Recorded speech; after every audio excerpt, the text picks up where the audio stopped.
आप सभी का स्वागत है मेरे चैनल में। अगर वीडियो अच्छा लगे तो वीडियो को लाइक कर दे, चैनल को सब्सक्राइब कर ले और अपने दोस्तों के साथ शेयर करें। कौन सा बुक से लिया गया है इसका डिटेल डिस्क्रिप्शन में है। चले वीडियो स्टार्ट करते हैं। दयानंद सरस्वती एवं आर्य समाज। यह हिंदू धर्म का सुधारवादी आंदोलन था जिसका मुख्य उद्देश्य प्राचीन वैदिक धर्म की शुद्ध रूप से पुनःस्थापना करना था। इसके संस्थापक दयानंद सरस्वती 1824 से 83, जिनके बचपन का नाम मूल शिखर था, का जन्म गुजरात के एक ब्राह्मण परिवार में हुआ था। वे सत्य की तलाश में लगभग 15 वर्षों 1845 से 7 तक इधर से उधर भटकते रहे। 1875 में उन्होंने बंबई में आर्य समाज की स्थापना को, बाद में उन्होंने इसका मुख्यालय बंबई से लाहौर स्थानांतरित कर दिया। दयानंद के विचार एवं चिंतन का प्रकाशन उनकी प्रसिद्ध पुस्तक सत्यार्थ प्रकाश में हुआ।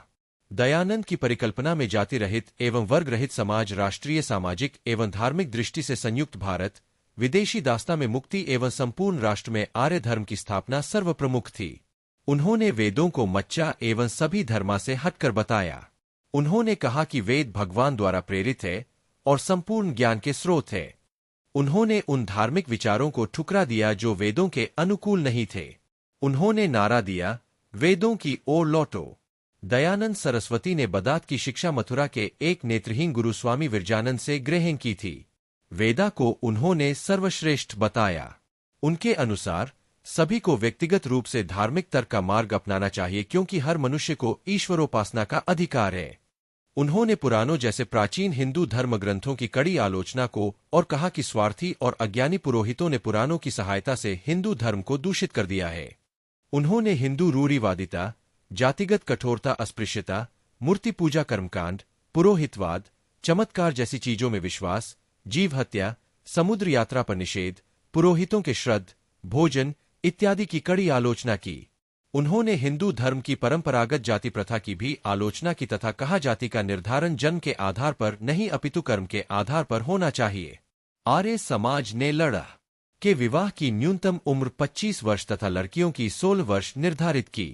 एक अवसर पर दयानंद ने हिंदू जाति को बच्चों का बच्चा की संता दी। उन्होंने अंतरजातीय विवाह तथा विधवा पुनर्विवाह का समर्थन किया। उन्होंने स्त्री समानता की वकालत भी की। समाज प्राकृतिक आपदाओं जैसे सूखा, बाढ़ एवं भूकंप आने पर सहायता पहुंचाने का कार्य भी करता था। आर्य समाज ने शिक्षा व्यवस्था को भी एक नई दिशा प्रदान की। आर्य समाज ने लोगों का ध्यान परलोक की बजाय इस वास्तविक संसार में रहने वाले मनुष्यों की समस्याओं की ओर आकृष्ट किया। उन्होंने हिंदू धर्म की रक्षा के लिए शुद्धि आंदोलन चलाया, जिससे कि किसी दबाव या भय से हिंदू धर्म को छोड़ चुके लोग हिंदू धर्म में वापस आ जाएं। आर्य समाज के अनुसार परमेश्वर एक है और सबको उसकी उपासना करनी चाहिए। ईश्वर की उपासना में आध्यात्मिक चिंतन का सर्वश्रेष्ठ स्थान है।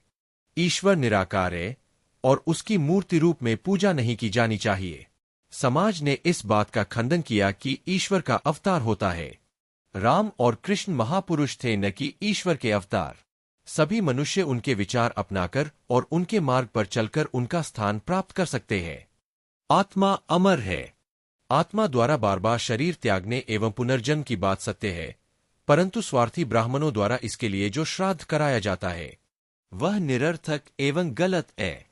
समाज कर्मफल एवं मोक्ष में विश्वास करता है। उसके अनुसार वेद हिंदुओं को सर्वोच्च धार्मिक पुस्तकें हैं। यहां यह बात स्पष्ट है कि स्वामी दयानंद सरस्वती का नारा, वेदों की ओर लौटो, वैदिक शिक्षा एवं धर्म की वैदिक शुद्धता के लिए किया गया प्रयास है, न कि वैदिक काल की पुनर्स्थापना। स्वामी दयानंद ने आधुनिकता एवं देशभक्ति के आदर्शों को अपनाने पर जोर दिया। आर्य समाज के 10 प्रमुख सिद्धांत इस प्रकार है। वेद ही ज्ञान के स्रोत है। 8 वेदों का अध्ययन आवश्यक है। 2 वेदों के आधार पर मंत्र पाठ करना। 3 मूर्ति पूजा का खंडन। 4 तीर्थ यात्रा और अवतारवाद का विरोध। कर्म, पुनर्जन्म एवं आत्मा के वारंवार जन्म लेने पर विश्वास। 6 एक ईश्वर में विश्वास जो निरंकारी है। 7 स्त्रियों की शिक्षा को प्रोत्साहन। 8 बाल विवाह और बहुविवाह का विरोध। 9 कुछ विशेष परिस्थितियों में विधवा विवाह का समर्थन एवं किस स्माइली हिंदी एवं संस्कृत भाषा के प्रसार को प्रोत्साहन। आर्य समाज के प्रमुख सामाजिक उद्देश्य थे ईश्वर के प्रति पितृत्व एवं मानव के प्रति भ्रातृत्व की भावना, स्त्री पुरुष के बीच समानता, सभी लोगों के बीच पूर्ण न्याय की स्थापना तथा सभी राष्ट्रों के मध्य सौहार्दपूर्ण व्यवहार। स्वामी दयानंद सरस्वती ने तत्कालीन प्रमुख समाज सुधारकों जैसे केशव चंद्र सेन, ईश्वरचंद्र विद्यासागर, रानाडे, देशमुख अन्य से संपर्क स्थापित। दयानंद की मौत की कहानी उनके आदर्शों को लाला हंसराज, पंडित गुरुदत्त, लाला लाजपत राय और स्वामी श्रद्धानंद जैसे ने आगे बढ़ाया। 1893 में आर्य समाज खानपान और शिक्षा नीति के मुद्दे को लेकर दो समूहों में विभाजित हो गया। पहला समूह मांसाहार और पश्चिमी शिक्षा के पक्ष में था, जिसे कल्चरल पार्टी कहा गया। इसका तर्क था कि आर्य समाज के 10 सिद्धांतों में मांसाहार करने या न करने का कोई उल्लेख नहीं है। इस समूह के नेता महात्मा हंसराज थे। दूसरे समूह ने समग्र शाकाहार का पक्ष लिया और शिक्षा की गुरुकुल पद्धति का समर्थन किया। इस समूह को महात्मा कहा गया। इस समूह का नेतृत्व स्वामी श्रद्धानंद ने किया। महात्मा हंसराज ने 1886 में लाहौर में दयानंद एंग्लो वैदिक कॉलेज की स्थापना की, जबकि स्वामी श्रद्धानंद ने 1901 में हरिद्वार में गुरुकुल कांगड़ी विश्वविद्यालय की स्थापना की। आर्य समाज ने हिंदू धर्म में आत्मसम्मान एवं आत्मविश्वास की भावना जागृत की तथा उसे पाश्चात्य जगत की श्रेष्ठता के भ्रम से मुक्त कराया। आर्य समाज के प्रयासों से इस्लामी एवं ईसाई मिशनरियों की हिंदू धर्म विरोधी गतिविधियां सफल नहीं हो सकीं तथा हिंदू धर्म अक्षुण्ण बना रहा। दयानंद के सत्यार्थ प्रकाश नामक ग्रंथ में जनसामान्य की अनेक धार्मिक जिज्ञासाओं को दूर किया गया। इस ग्रंथ में हिंदू धर्म की अनेक त्रुटियों पर प्रकाश डाला गया है तथा अन्य धर्मा के पाखंडों की भी निंदा की गई है।